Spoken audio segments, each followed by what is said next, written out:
돈스코이오가 언론에 계속적으로 등장을 하니까 후속으로 나타나는 현상이 이거 다 내 거다라고 막 주장들을 하고 있어요. 네, 그렇습니다. 지금 주인이 너무 많습니다. 네. 신일그룹에서 우리가 최초로 발견했고 우리가 유일한 소유자다라고 이제 발표를 했잖아요. 대대적으로 발표를 하고 이제 여론의 관심을 받으니까 지금 서로 내가 주인이다, 내가 먼저 발견했다라고 하는 사람들이 나타나고 있는 건데요. 일단 제일 먼저 좀 말씀드릴 게 한국해양과학기술원입니다. 여기는 해양수산부 산하기관이에요. 그러니까 사실상 공공기관이라고도 할 수 있는 데인데 이제 이곳에서 이미 2003년에 우리가 발견해서 사진까지 공개한 바 있다. 그런데 지금 갑자기 신일그룹이 처음 발견했다 그러면서 소유권을 주장하는 건 좀 터무니없다라는 얘기인데요. 예. 이제 해양과기원의 얘기를 들어보면 1999년에 밀레니엄 프로젝트로 이제 동아건설의 지원과 투자를 받아가지고 이 돈스코이호에 대한 이제 연구를 시작을 했다고 합니다. 그러던 과정에서 실제로 2003년에 울릉도 저동 앞바다, 그러니까 이번에 발견된 거랑 똑같은 위치죠. 거기서 이 돈스코이호로 추정되는 침몰선을 발견했고 그해 6월에 현장 사진까지 다 이미 공개를 해서 지금 사진까지? 네, 해양과기원 홈페이지에 들어가면 거기 데이터베이스에 지금도 검색이 돼요. 그런데 이제 한 가지 다른 건 뭐냐면 당시에는 이제 장비라든지 뭐 이런 문제 때문이었는지 이 돈스코이호의 전면 앞부분밖에 사진을 못 찍었다고 합니다. 그런데 이번에 이 신일그룹은 이제 옆으로 가서 측면을 촬영한 거예요. 그런데 측면에 그 너무 뚜렷하게 그 돈스코이호라는 이름이 적혀 있었잖아요. 그 부분을 이번엔 신일그룹에서 공개를 한 거고요. 그러니까 우리는 당시에 전면밖에 공개하지 못했는데 당시에 우리가 찍지 못했던 옆면을 찍어놓고 마치 뭔가 새로운 대단한 발견을 한 것처럼 이야기하는 건 여론을 호도하는 거다. 사실이 아니다. 허위 주장이다라는 게 지금 해양과기원의 주장입니다. 이 내용은 그러니까 동아건설하고 여러 그룹 뭐 기관이 나오지만 서로 다 얽혀 있는 문제인데 일단 해양과기원도 그렇고 지금 나오고 있는 이 얘기가 의심스럽다. 저희가 좀 의심스럽다는 얘기거든요. 그러니까 지금 현재 최초로 발견했다고 얘기하는 신일그룹의 말이 이게 맞지 않다라고 지금 주장을 하는 거예요. 이미 뭐 신일광채그룹, 해양과학기술원, 동아건설 다 우리가 최초의 발견자라고 얘기하고 있고 또 하나 신일그룹은 마치 113년 만에 최초로 발굴된 거라고 지금 광고하고 막 홍보하고 언론에 막 보도자료 뿌리고 이러잖아요. 그게 잘못됐다고 지금 지적을 하는 겁니다. 그리고 공식적으로 우리 해양수산부에 절차를 밟아서 발굴 허가를 받은 것도 아니에요.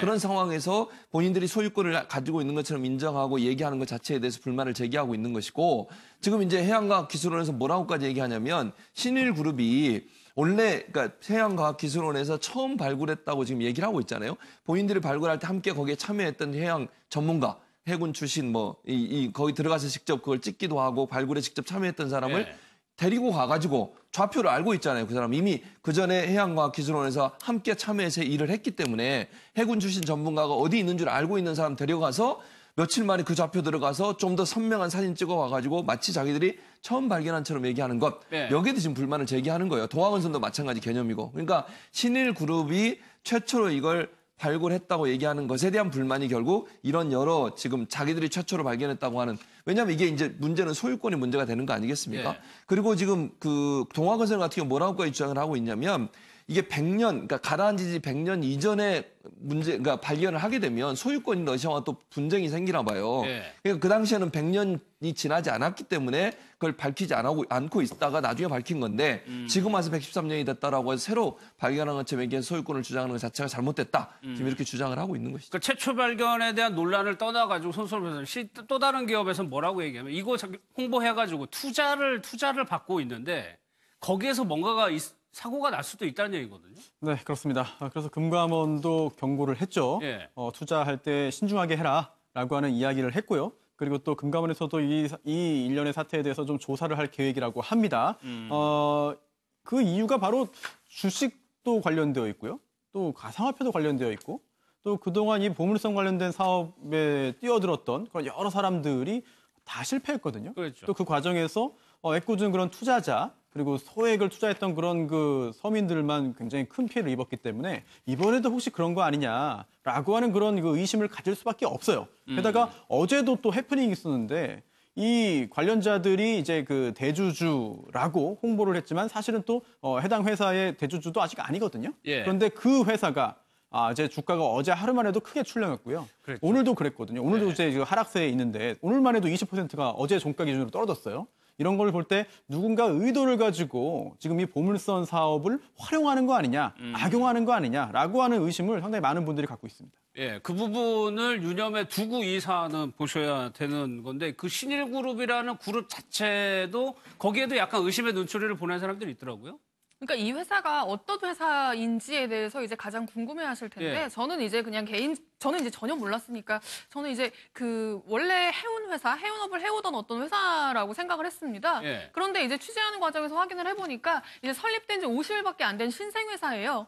그리고 이제 사업 분야도 이제 뭐 공시에는 뭐 신일건업을 모토로 해서 뭐 건설해운 바이오, 뭐 블록체인 그룹이다라고 이제 얘기를 하고 있는데 사실상 지금 이 돈스코이호를 위해서 개인 투자자들이 돈스코이호를 발굴하자라고 해서 모여가지고 자본금 1억 원을 투자해서 만든 회사라고. 급하게 만든 듯한. 예, 그렇습니다. 그러니까 사실상 돈스코이호를 위한 회사라고 보시면 되는 거죠. 이제 이름은 그룹이지만 사실상 지금 하고 있는 사업은 지금 이 돈스코이호와 관련된 거 말고는 없는.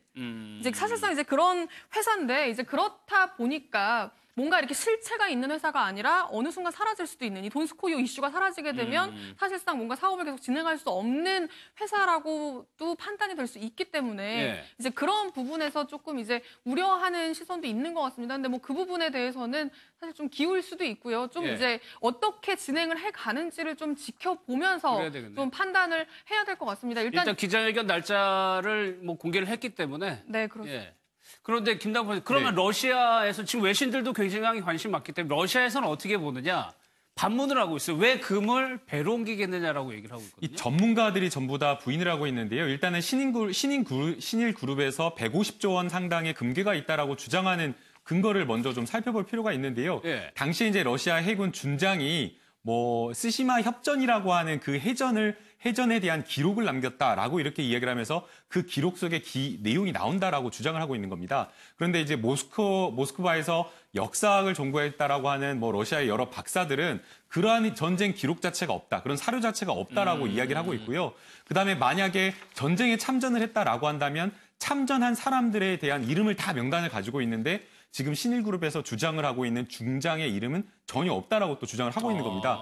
그리고 또 일각에서는 이 150조 원이라고 하는 이 어마어마한 양의 금괴를 도대체 왜 배로 움직이느냐. 배로 움직인다라고 한다면 운송을 한다 그러면 시간도 훨씬 더 많이 걸리고 육로로 철도로 해서 하는 게 훨씬 더 빠르고 안전한데 왜 그러냐라고 이야기를 하는 거고요. 또 지금 이 배 같은 경우에는 사실 군함으로 지금 추정이 되고 있습니다. 군함이라고 한다면 당시에 전쟁에 참전하는 군함이기 때문에 침몰 가능성도 있는데 이 150전 상당의 금괴를 이 운송을 한다는 것 자체가 말이 안 된다라고 이렇게 이야기를 하고 있고요.